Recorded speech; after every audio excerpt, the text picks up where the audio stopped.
Welcome to 5 Good Minutes. You're listening to today's inspirational message on the book of 1 Thessalonians with Kurt Bjorklund. So the very last section of 1 Thessalonians 2 has this little phrase, and Satan thwarted us. It's in 1 Thessalonians chapter 2, verse 18. And this is actually one of the texts that I developed a message on when I first started teaching. And my old outline that I first did, I wrote it in my Bible. I may have even borrowed this from somewhere because I wrote it in my Bible and developed a message on it, was that Satan tries to defeat us by making the bad the enemy of the good. So one of the ways Satan tries to thwart us is to get us to choose bad things over good things. He tries to thwart us through making the good the enemy of the best, meaning that we simply say, well, if I'm doing well, I have done good, then I don't need to strive to do anything better.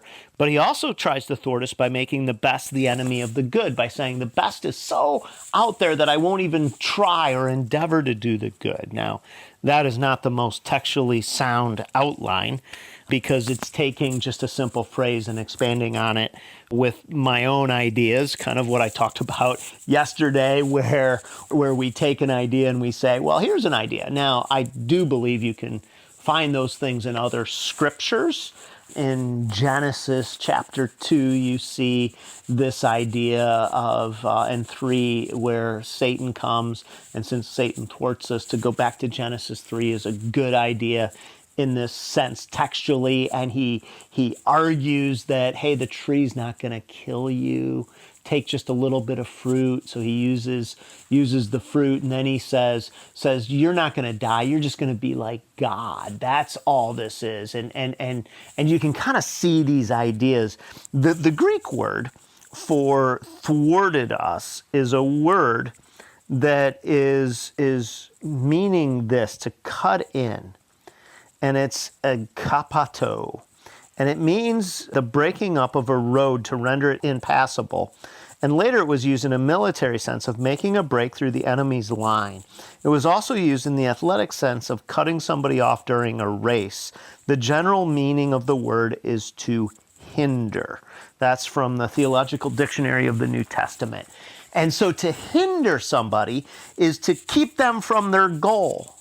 And so the idea that I had way back when was, how does Satan keep you from your goal in ministry and in life? And if your ministry is your life and the things that you invest in, the way that it's empty is if he can destroy you or destroy your credibility. So what is it that Satan is doing to try to thwart you, to hinder you today? Is he using something that's clearly bad so that you won't be able to even say or model anything? Is he using something that's good to keep you from pursuing the best by saying, I'm good enough, I'm close enough? Or is he using the best things to say, I'll never be that, therefore I'll never move past where I am right now, so why even start the journey? Why even try? I don't know, this kind of situations that might exist in your life. But these are the kinds of moments where you say, well, I'll never be a great witness at work, therefore I won't witness at all. Or I've already compromised the way that I talk to people at work, therefore I don't have any right to say anything. Or I'll never go back and be able to make up all the lack of giving I've done over the years, therefore I'm not going to give right now. Or I can't stop looking at something online that I know is not helpful to me spiritually, therefore I will just let myself go with this thing. Or I can't stop talking negatively about other people, therefore I won't, or since I won't stop at all, I'll go ahead and indulge this. All of these things are ways that Satan hinders us. And today I want to just encourage you to try to identify it and ask God to give you freedom from it.